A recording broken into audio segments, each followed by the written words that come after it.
Hello everyone, and welcome to what was going to be a new video series for our Patreon pilot program, which we were going to restart this month. But with the ongoing pandemic and the current economic downturn, I realized that this isn't exactly the best time to hold a fundraising week for the channel here. So instead, we're just going to go ahead and air this series on a regular basis for just, everyone to watch here, at least until the current crisis is over with. Of course, donations are still appreciated, but, only if you can afford it. But anyway, with that out of the way, let me just introduce what this series is. And, well, this series is called Darkelfguy's Favorite Mods, and, hey, yes, that's me. Now, I've been getting questions about what my favorite mods are for just years now, but as an impartial mod showcaser, which I hasten to add is not the same thing as a mod reviewer, I've tried to remain objective about showcasing the mini-mods of Morrowind, without inserting too many of my own personal biases here. But after about 5 years and countless comments asking about what my favorite mods are, I thought I'd finally start answering those questions by featuring 4 of my favorite mods in each episode in this new series, each from a different category. Just for the time being, we'll be airing this series twice a month, with just every other episode dedicated to my own personal favorite mods. For the other half of those episodes, though, we'll just be featuring some of the favorite mods of the community. So post your comments down below with 4 of your own, favorite mods, and we'll include some of them in the next episode here. But with that all just, out of the way here, let's just begin. And of course, the links are down below. And starting out, let's take a look at one of my favorite dungeon mods, Face of the Hortator by Infragris. Originally released in 2013, this is, without question, one of my all-time favorite dungeon romps, and one I've highlighted a few times on this channel. This was actually on both our list, the top 10 dungeon mods for Morrowind, and our top 10 Morrowind mods 2013 list, and for good reason. A dungeon mod of this quality just doesn't come around very often. But for those of you who might not remember what this mod is, here's a quick rundown of what it does.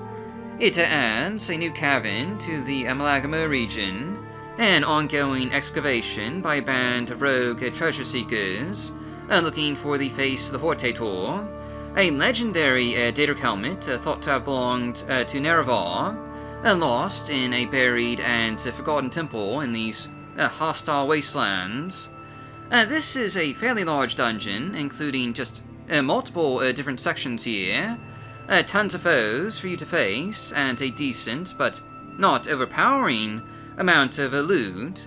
Now, as for just why I love this mod so much, it really combines a lot of things I love the most about Morrowind dungeon mods. It has fantastic environmental storytelling. As you delve deeper, you can just figure out the story behind this place, just by examining the environment and the notes left behind for you to find. In addition, it has excellent level design. This is a beautiful and atmospheric dungeon to explore, and as you keep delving, you'll uncover hidden and ancient depths with long-lost tombs and buried strongholds, which is just another thing I love about dungeon mods. That sense of unearthing ancient secrets, it's just a fantastic feeling to achieve in dungeon design, and one that I've always tried to strive for myself here in my own dungeon mods. And then of course, there's the fact that this is a perfectly just lore-friendly mod. It blends in with the rest of the game here, and you can stumble across it organically and just have this amazing adventure. And not to mention, it has a pretty cool prize just at the end here.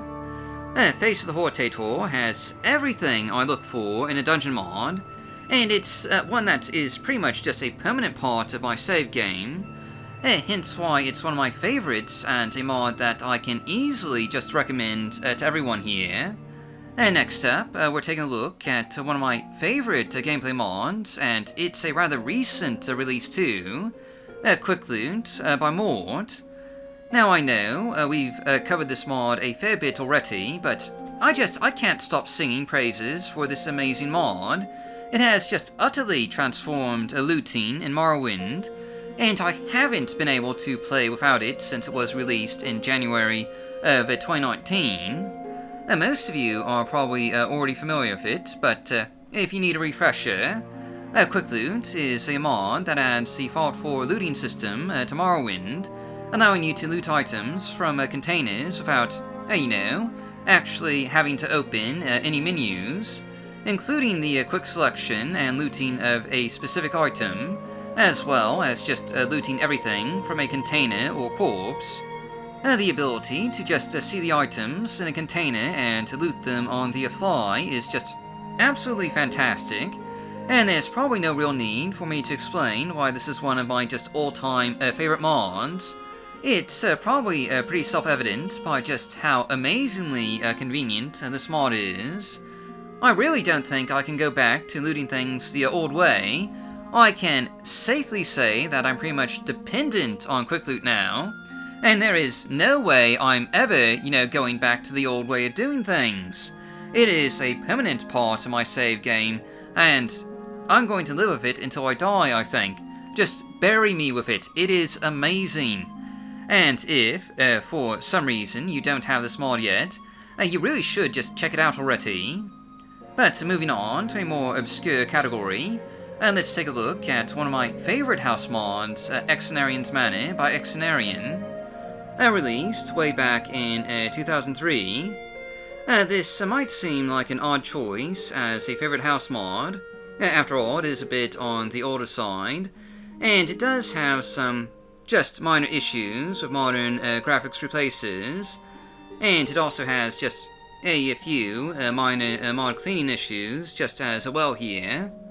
But despite all that, it's just an absolutely beautiful and fantastically creative house mod, quite possibly one of the best designed and most unique homes that I've seen from Morrowind. And as you guys know, I've showcased a ton of house mods from Morrowind, so I know what I'm talking about. But anyway, we've only showcased this mod once before, so it's worth going over what this mod does just a bit here. Basically, it adds a new home to the Bitter Coast region, just a little ways north of Xen-Arien, on one of the vanilla islands off the coast here. Only this is far from your typical house mod. This is almost more of a treehouse, as this home is built around just, quite a few trees here, with pathways going around the island, including a custom cave, a set of docks, and rope bridges just connecting various parts of this large Imperial-style abode. It really is just an incredibly scenic and beautiful home.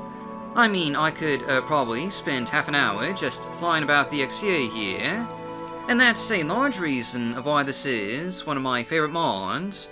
I mean, I probably wouldn't use it as a house mod myself necessarily, but as a unique location to just visit and have in the background, just absolutely, I would keep this in my save game just for that.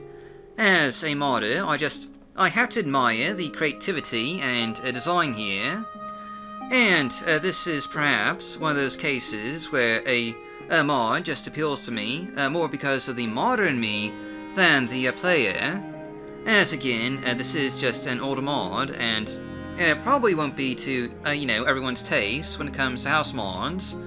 But that said, I'd still recommend checking it out here. Finally, taking a look at a graphics replacer next, I'd like to just highlight improved Propylon particles by Star Wars Gal 9875. Now this is perhaps just an odd choice for our first episode here.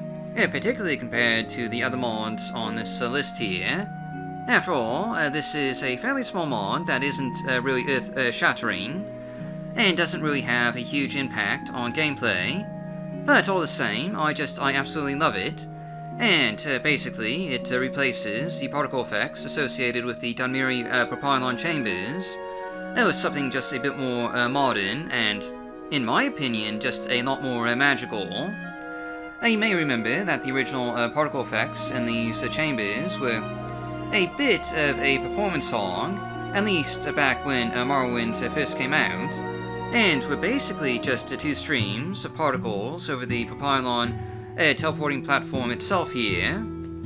But with SWG's replacer, these particles cover the entire chamber, and again, they're really magical. It's like entering a chamber of stars, just cascading down all around you. And I pretty much consider this a must-have mod. It might be for a rather just small element of the game here, but it's an absolute massive improvement over what was here before, and even improves performance over the vanilla game. Needless to say, I highly recommend checking out this mod, and indeed, most of SWG's graphical replacers are worth checking out. She's made several of my favorite graphical mods, including Concept Art, Ghost Fence Replacer, and Skies 4, but, well, we'll get more into those mods in the future. In the meantime, I just recommend giving improved Propylon particles just a try here, if you haven't already. But, well, that's the end of our first video here. Again, links are down below, and don't forget to, comment with your own, favorite mods, and we'll try and cover a few of those in the next episode here. In any event, just stay safe, thanks for watching, and I'll just see you all next time.